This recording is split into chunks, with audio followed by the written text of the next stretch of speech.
Welcome to your online training module, Introduction to Medical Entomology. In this module, we will explore other insects of medical importance, focusing on insects that are not mosquitoes, sandflies, or ticks, but are equally important and can affect human, animal, and even economic health. Let's check in on Vectorlandia, as they are experiencing challenges in identification and an influx of insects not considered important. The lab reported a rise in non-vector insects being submitted for testing. While some may pose health risks, they are not disease vectors.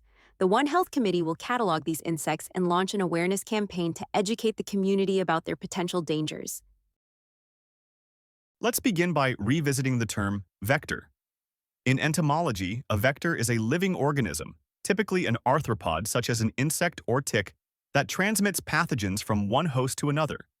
These pathogens can include viruses, bacteria, protozoa, or parasitic worms. For example, mosquitoes are vectors of malaria and dengue, and ticks transmit babesiosis. However, not all insects that are medically important or considered as vectors. Some don't transmit diseases at all, yet can still have a huge impact on human health. They might cause direct harm through biting or infestations, trigger allergic reactions, contaminate food, or even affect livestock and disrupt economies. Those are the insects we'll be focusing on in this unit.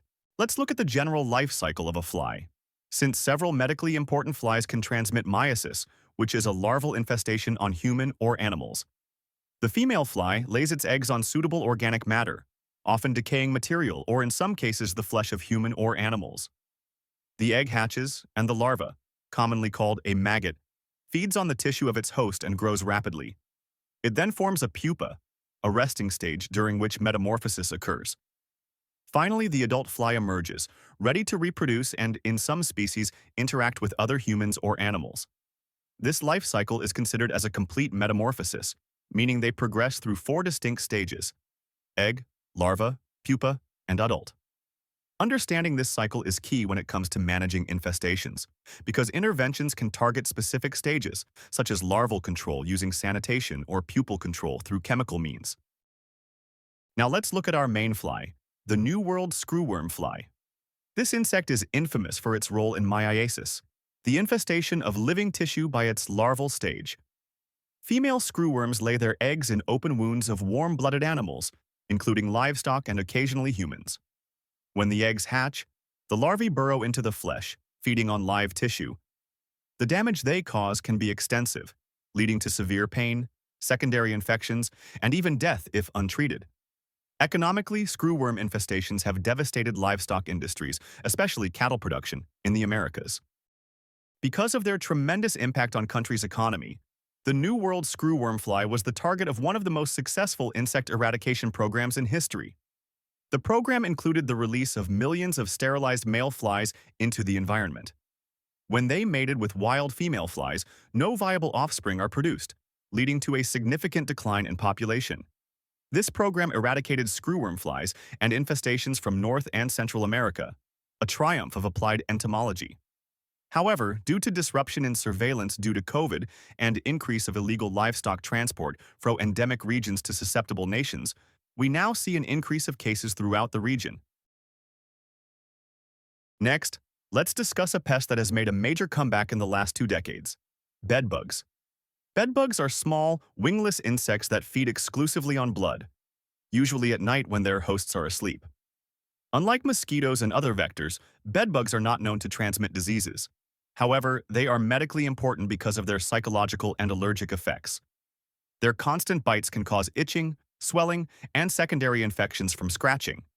But beyond that, infestations lead to stress, insomnia, and significant economic costs, especially in urban settings, hotels, and public housing. Bedbugs undergo incomplete metamorphosis, meaning they have 3 main stages: egg, nymph, and adult. In order for the bedbugs to develop, they must feed on a blood meal to molt to the next stage. Under ideal conditions, a bedbug can reach adulthood in about 5 weeks, and females can lay hundreds of eggs over their lifetime. Control strategies rely heavily on integrated pest management, combining heat treatments, insecticides, and prevention through sanitation and inspection. The recent outbreaks can be attributed to insecticide resistance and increase in international travel, where bedbugs are brought from infested regions. Our next group of medically important insects is lice, small, wingless insects that live permanently on their hosts. Humans are parasitized by three main types of lice: the head louse that lives on a person's scalp, the pubic louse that infests coarse pubic hair, and the body louse that can be found in clothing seams and can transmit diseases. All three lice types cause severe discomfort caused by the biting of the lice. This causes red bumps, scabs, and secondary infections from broken skin. Lice undergo incomplete metamorphosis, progressing from egg to nymph to adult. The entire life cycle of the lice takes about 3 to 4 weeks, and all stages occur on the body of the host. Body lice are the most medically significant because they transmit pathogens such as Rickettsia prowazekii, epidemic typhus, Bartonella quintana, trench fever, and Borrelia recurrentis, relapsing fever. Control measures include improving hygiene, laundering clothing in hot water, and using topical insecticides such as permethrin or ivermectin-based treatments. Finally, let's talk about biting midges, also known as no-see-ums due to their tiny size. These are small flies, only about 1 to 3 millimeters in length, can bite and can cause intense itching and allergic reactions. However, from a veterinary perspective, biting midges are significant vectors of animal diseases. They transmit several arboviruses affecting livestock, such as blue tongue virus in sheep and epizootic hemorrhagic disease in deer. In humans, their medical importance lies mainly in the irritation and hypersensitivity they cause, particularly for outdoor workers, farmers, and campers. However, recent reemergence of the Oropouche virus has led to a spillover event from sylvatic cycles to urban infections caused by no-see-ums and Culex mosquitoes. Their life cycle also includes aquatic or semi-aquatic larvae, so management often involves controlling breeding sites, such as standing water, mud, and damp organic mats. In this unit, we've explored several groups of insects that are medically important, not necessarily because they transmit human disease, but because of the harm they cause directly or indirectly, such as screwworms, where the larvae cause myiasis and has caused major livestock losses in the region. Bedbugs, lice, and biting midges cause serious irritation, insomnia, and economic stress, with lice and biting midges being able to transmit diseases as well. These examples remind us that medical entomology extends far beyond mosquito-borne diseases, encompassing a wide range of species that impact human welfare, mental health, and food production.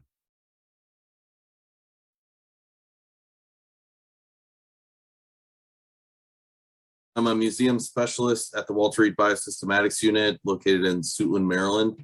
We are part of the One Health branch at the Walter Reed Army Institute of Research.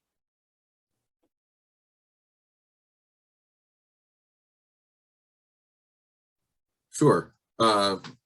The primary medically important insects in the region would be mosquitoes. There's several different species of mosquitoes located throughout Latin America, and different species spread different diseases. There are other medically important insects, including sandflies and kissing bugs, as well as they're not considered insects, of course, but ticks of medical importance are also pretty important in the region as well.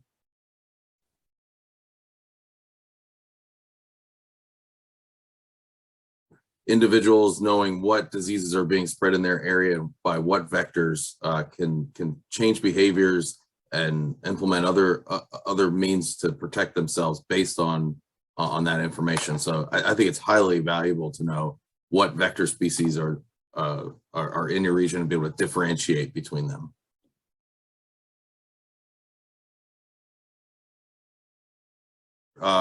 Species of mosquitoes that breed in containers, human containers close to human habitat. And so by cleaning those areas up and making sure that those types of containers in and around your homes are not containing water, you can prevent help prevent disease transmission. Where if you contrast that with some of the malaria mosquitoes or some of the other mosquitoes such as Culex, those mosquitoes have different habitats which require different interventions. And so if you know that those diseases spread by diseases spread by those vectors are present in your area, you can change behaviors in that direction, meaning more protective measures for yourself, and less about reducing larval habitat. As you, for some of those vectors, you would require assistance from vector control personnel.